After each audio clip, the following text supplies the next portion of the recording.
Valentin Delpol, dans Créanciers, vous incarnez Tecla, une actrice de plus en plus aspirée par le cinéma et qui se désintéresse des mises en scène de Hal, son mari, Philippe Calvario. Celui-ci se fait manipuler, sans le savoir, par Gus, Benjamin Baroche, l'ex de Tecla. Pourquoi avoir accepté ce rôle, loin de votre personnage d'Aurore Jacob dans Demain nous appartient sur TF1. Julie Desbazac, je fais un grand holà à Philippe Calvario de pouvoir faire cet écart aujourd'hui en France, de pouvoir voir des acteurs dans son poste de télévision et de les amener dans une pièce de Strindberg à la cartoucherie. Benjamin Baroche et moi avions déjà fait beaucoup de théâtre avant de tourner. On alterne souvent les tournages et le théâtre. Les gens ont peur ou ont une crainte de mélanger des univers, mais merci à Philippe de nous donner la possibilité de nous exprimer à travers cette écriture et ce rôle-là. Pour moi, en tout cas, c'est magnifique et c'est rare.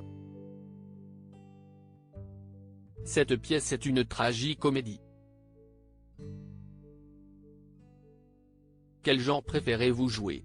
Je trouve que la tragédie se rapproche aussi de la comédie. C'est le spectre qui est intéressant pour un comédien, c'est-à-dire de pouvoir naviguer d'un espace à l'autre, d'une écriture à l'autre, puisque c'est l'écriture qui nous anime. On peut prendre des directions différentes chaque soir. On a le point de vue de notre metteur en scène, mais il nous laisse cette liberté. On a un cadre très défini, mais on peut avoir beaucoup de liberté avec l'écriture de Strindberg. Pour en revenir à la tragicomédie, moi, par exemple, dans la vie, aux enterrements ou dès qu'on parle de la mort, je ris. Le rire et les larmes sont très proches en énergie. Un silence ou un endroit où il ne faut absolument pas rire, c'est terrible pour moi. La vie est dure et comique. Concernant le théâtre, je ne lâcherai jamais, c'est vital. Les fans de Demain nous appartient ont-ils fait le déplacement pour venir vous voir au théâtre? On a eu des gens qui sont venus de toute la France et même de Belgique. Certains n'étaient jamais allés au théâtre. Par quoi avez-vous été attiré dans le personnage de Tecla? Je trouvais très beau l'amour qu'elle a pour son mari, indéfectible, entier et absolu. J'aime également sa lumière, sa fantaisie et sa folie. En tant que comédienne, le but était d'amener cette femme à sa modernité. Malgré tout ce qu'elle reçoit en douleur et en violence, il fallait qu'elle ne soit pas que victime, mais qu'elle soit forte aussi. Une femme moderne et qui reste debout, même si cela reste dramatique. C'est important cette vision de la femme aujourd'hui à travers Strindberg. Par ailleurs, Tecla est entre deux hommes et la place de l'homme reste très compliquée aujourd'hui avec ses difficultés de MeToo, des violences dans le couple. Tous les hommes ne sont pas comme ça alors quelle est la place de l'homme aujourd'hui ou la durée d'un couple? C'est une vraie question en 2023 je trouve. Cette pièce reste extrêmement moderne. Depuis combien de temps n'étiez-vous pas monté sur scène? Depuis que je joue dans Demain nous appartient 2019, note de la rédaction. Vincent Mellet et Sarah Faraman, les producteurs de Demain nous appartient avant qu'Ici tout commence ne soit créé, sont venus me voir jouer au théâtre dans Cette mort sur ordonnance. Ils m'ont proposé le rôle d'Aurore juste après m'avoir vu jouer. Mais je ne pouvais pas le lire, car il n'était pas encore écrit. Il y a donc la difficulté de dire oui sur une longue période à des gens qui sont extrêmement convaincants. C'est très agréable d'avoir senti le désir de Vincent Mellet et Sarah Faraman de m'avoir sur la quotidienne. Concernant le théâtre, je ne lâcherai jamais.